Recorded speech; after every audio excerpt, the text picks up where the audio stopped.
60 Minutes ran a story last month where they finally got to the truth about Benghazi and how it was the president that covered up everything. They finally nailed the president with this. Boy, they got him. We got him this time.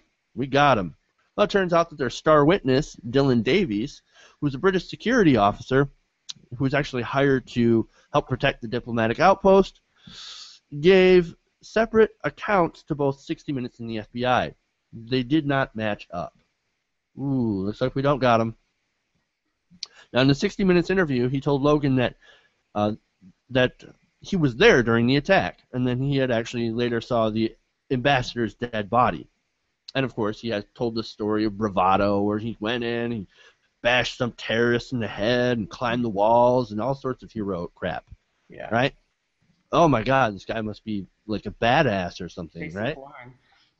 Well, according to what he told the FBI, he wasn't even there during the attack. He got there in the morning after the whole thing was done. So it brings you to the question of why this guy would lie. Why would Dylan Davies lie? Well, it turns out he actually released a book about that night just recently. Right. He released a book. Yeah, so you're thinking, oh, it's the money. I'm going to lie to the media. Now, remember, he was actually using an alias, too.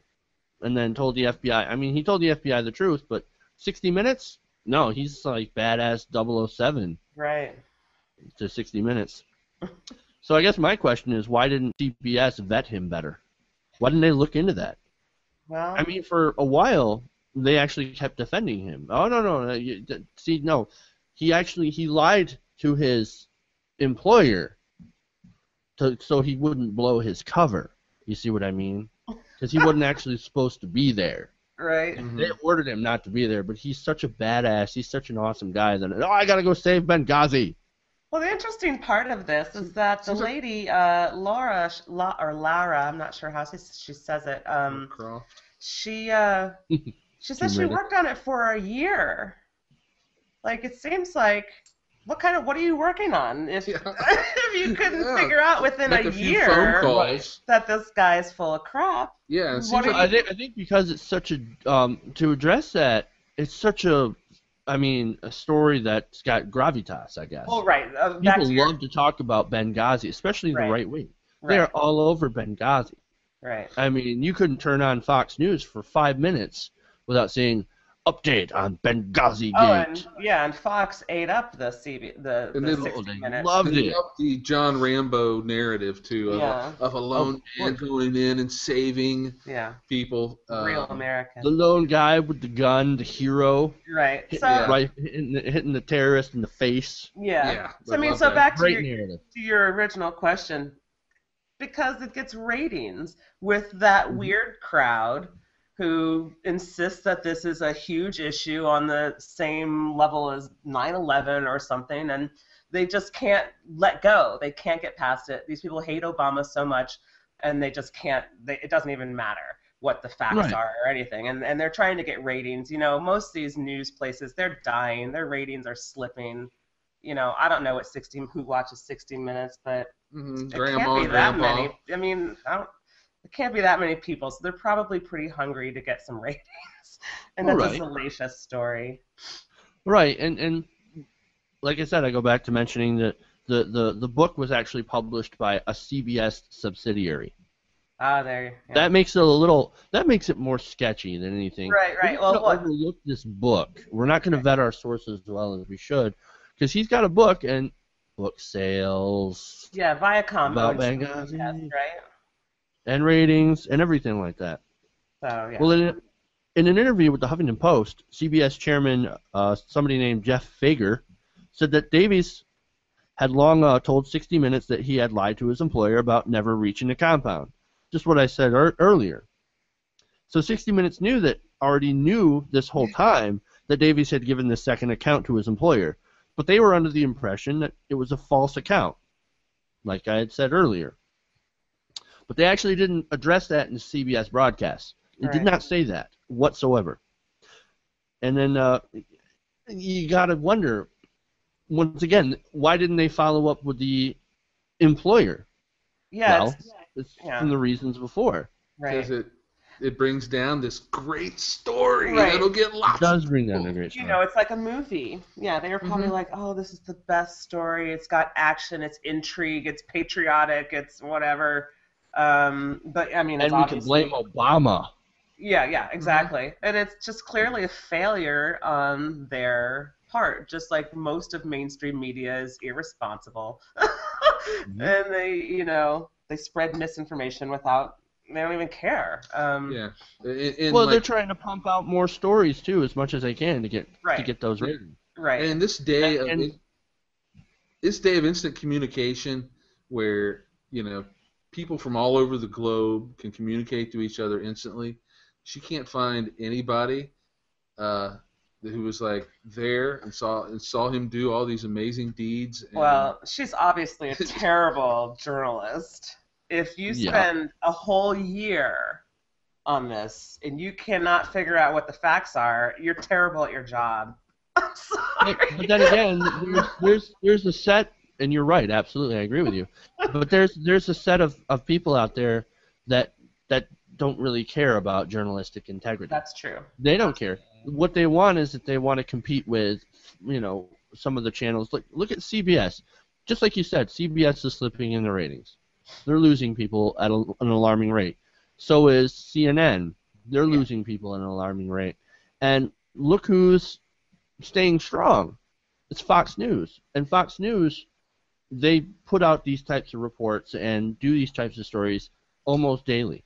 And so you got to look at CBS and think, are they trying to be more like Fox News and release these inflammatory stories? Yeah, Fox, they might have more ratings, but their ratings are still going down too. All of those 24-hour cable news, they're all losing people. So they're all scrambling. Everybody's scrambling. CBS, the network news is scrambling, and like you said, the higher ups, they don't care about journalistic integrity. So maybe they're like, "You're great.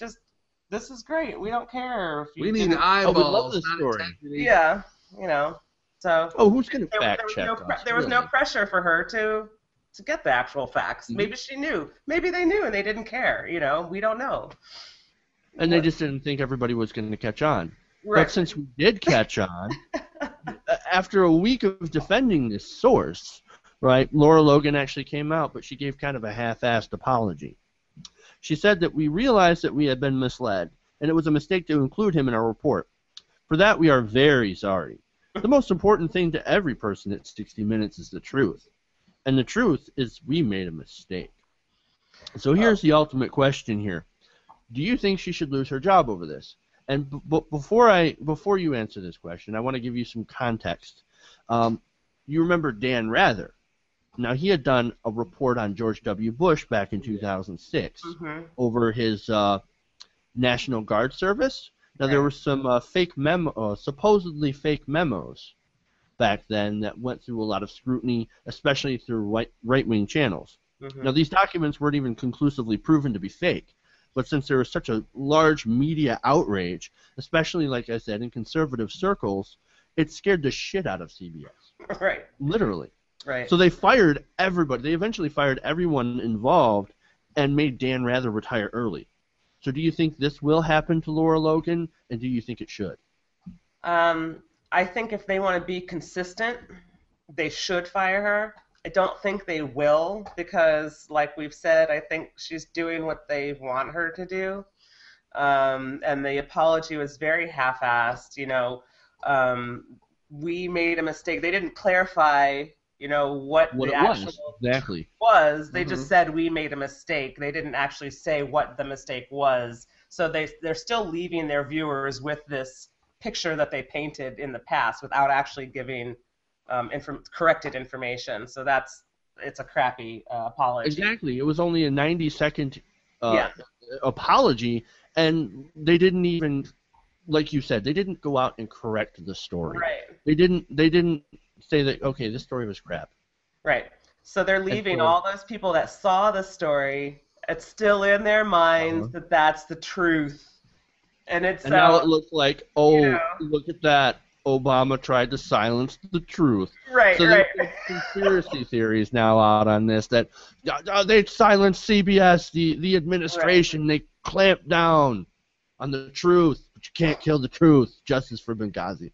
No, I think she should be fired just because she's clearly a terrible journalist, but I don't think she will be fired because she is a terrible journalist, and that's what they want.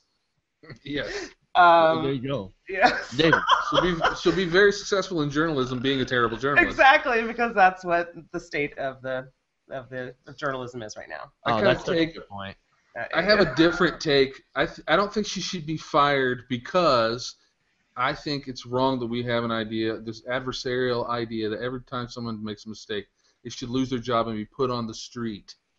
I think she should be moved to like covering city council meetings in Peoria, Illinois, at a smaller affiliate, and practice some of these things like checking out and verifying sources. Well, let me be clear. And, so we don't want her to starve. Right. But, bring her to Peoria or Kokomo or someplace. But let me be clear. If they're going to be consistent, they gave Dan Rather all that shit, and they made him, they didn't fire him technically, but they made him leave early. He got all kinds of crap from everywhere. That's not happening here, and if they're going to be consistent, I think they were wrong. They should fire her. I think they were wrong with him as well, but I'm just saying for consistency's sake, they should do the same thing to her, but they're not going to. Yeah, I think it would be much worse for her to go to Peoria after 60 minutes. Absolutely. That's a downgrade. So I think that would be worse than firing, especially in the minds of like a big media blowhard and someone with the big media head. Well, I definitely agree. Not with you. I don't quite agree with you, David, on this one. Normally I would, because people do make mistakes. But the problem is that I think she was. I think that this was sort of intentional, because you look at the book deal, you look at the half-assed apology, and you look at the without going and clarifying the fact that it was a bogus report and that it was just bad journalism. That's what puts me in the fire camp. If she had just made a mistake and she, came clean and she said, "Look, this report, it was terrible. I did a bad job. I did not vet my sources." Sure, but I'm suggesting something worse than firing. It might actually be worse. But nonetheless, I think we're all coming up with a guilty. I say she's guilty, definitely. Oh, yeah. I think CBS is guilty. I think yeah. Guilty of doing bad reporting. Yeah. Hey, thanks for watching this video. Please leave a comment below. And if you enjoyed this video, make sure to hit the like button and share with your friends. If you want to see more, go to our channel at youtube.com/TYTNation. And if you really want to support the show, support this channel, go to our fundraising campaign at www.patreon.com/TYTNation. The website is in the description below. Thank you guys, and keep watching.